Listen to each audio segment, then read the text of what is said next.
Friends, अब हम प्रावधान की चर्चा करेंगे। प्रावधान के अंतर्गत तीन प्रावधान आते हैं।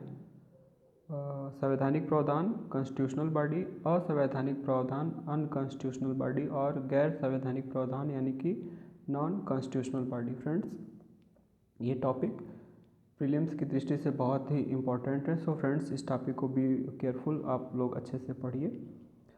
आइए चर्चा करते हैं कि संवैधानिक प्रावधान कहते किसे हैं, यानी कि वे प्रावधान जो संविधान में अस्पष्टता वर्णित है, यानी कि जिन प्रावधानों की चर्चा संविधान के अंतर्गत की गई है, ऐसे प्रावधान को कॉन्स्टिट्यूशनल बॉडी कहते हैं।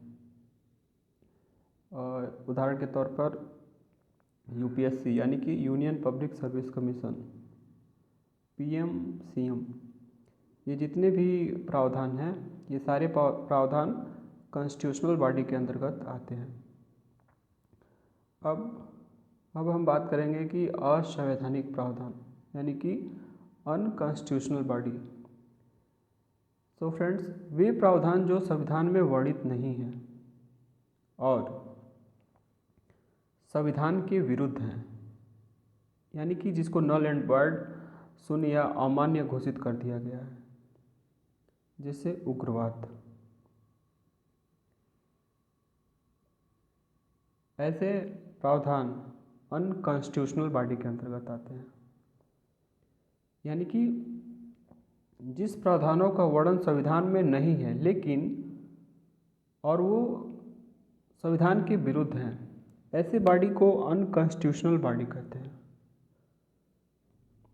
अब बारी आती है गैर संवैधानिक यानी कि नॉन कॉन्स्टिट्यूशनल बॉडी की। वे प्रावधान जो संविधान में वर्णित नहीं है किंतु संविधान के विरुद्ध हैं, नहीं हैं। यदि हम गैर संवैधानिक प्रावधानों की चर्चा करें तो फ्रेंड्स, इसको हम दो भागों में बांट लेते हैं।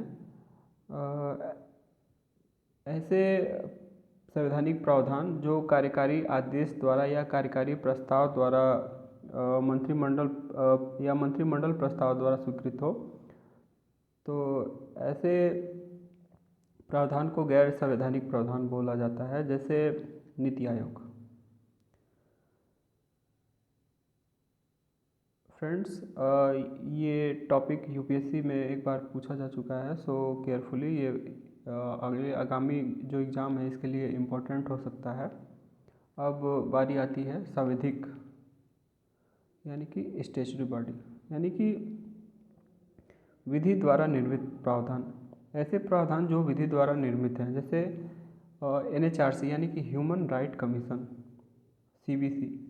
फ्रेंड्स, सीबीसी पहले कार्यकारी आदेश द्वारा बना और 2003 के बाद इसको कानूनी रूप से बना दिया गया, यानी कि 2003 के पहले सीबीसी को कार्यकारी आदेश द्वारा बनाया गया था और 2003 के बाद इसको कानूनी मान्यता दे दी गई। तो फ्रेंड्स, यदि सीबीसी अगर आए एग्ज़ाम में तो आप इसको स्टैट्यूटरी बॉडी यानी कि संवैधिक प्रावधान के अंतर्गत ये आएगा।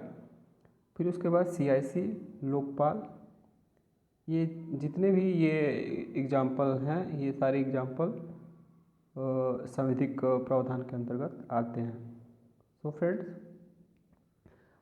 आज के लिए बस इतना ही और अंत में आपसे विदा लेना चाहता हूँ और आपके लिए एक छोटा सा प्यारा सा संदेश।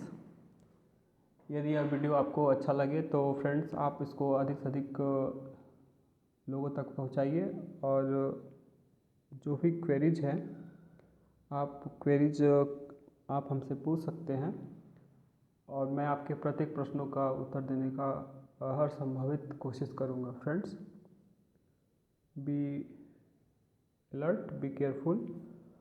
आप सब लोग अपना अच्छे से पढ़ाई करो। Thank you friends.